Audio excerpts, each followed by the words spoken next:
Hi, I'm Joyce Alice, and this is my channel, The Joyful Eye.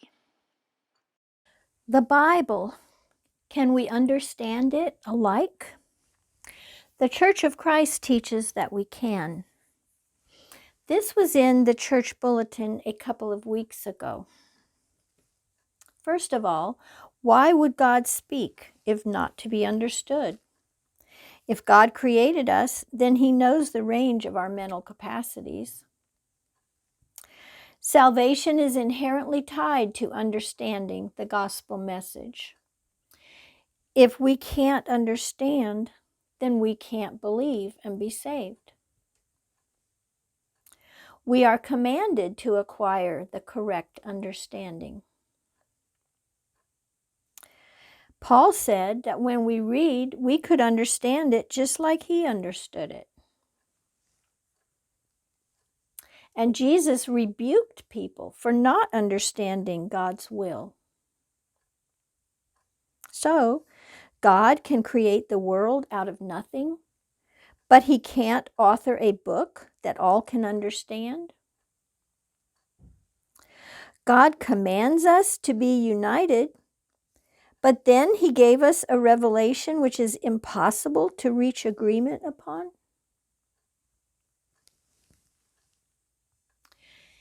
Here are some scriptures that tell us to have the same mind. But for the sake of keeping this video short, I will only read 1 Corinthians 1:10.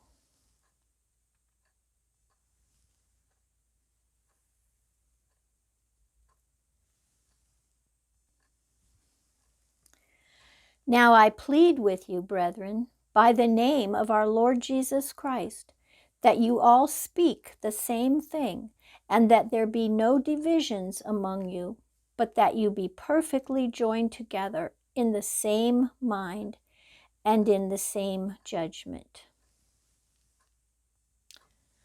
I noticed that Paul did not say that you should all worship together in the same building, but he said that we should be joined together in the same mind and in the same judgment. But there's a part of the Bible in the same book, 1 Corinthians, that we don't all understand alike, that we don't all have the same mind. And that's in the 11th chapter, the first part, the passage on the head coverings. And that's quite a sizable part of the scripture. That's 15 verses. We're of the same mind on the second part of this chapter, the Lord's Supper, and yet we're not of the same mind on the first part of chapter 11. I was 14 when I first noticed chapter 11 in 1 Corinthians about the head coverings. And when I asked my mother what it meant, she told me that it was the fashion in Bible times for women to wear coverings on their heads. And I said, but what about Adam and Eve and the glory of God and the glory of man and the angels and all that stuff?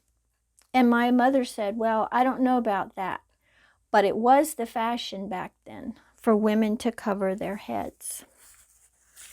Then later I found a tract in the tract rack at church, and it said that the reason that Paul told Christians in Corinth to wear the head covering was because of the Corinthian culture in ancient times, that the Corinthian women would cover their heads to show that they were under the authority of man.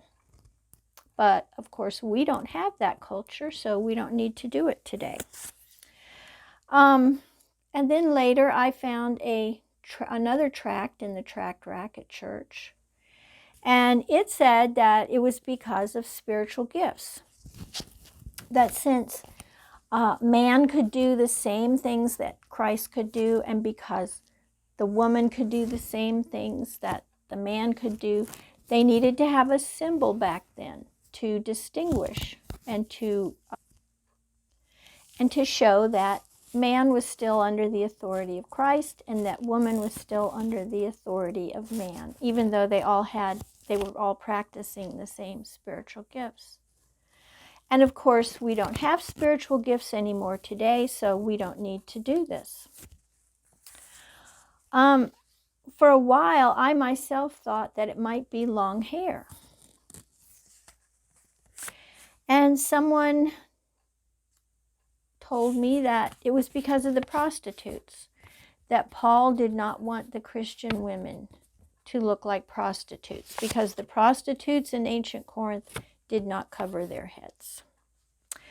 And there are people who say that the head covering is for today, and they practice it, and I understand. I've never been in a congregation where everyone practices the head covering, but I understand there are a lot of congregations like this, and they believe that when a woman covers her head, that's a symbol that she's under the authority of man.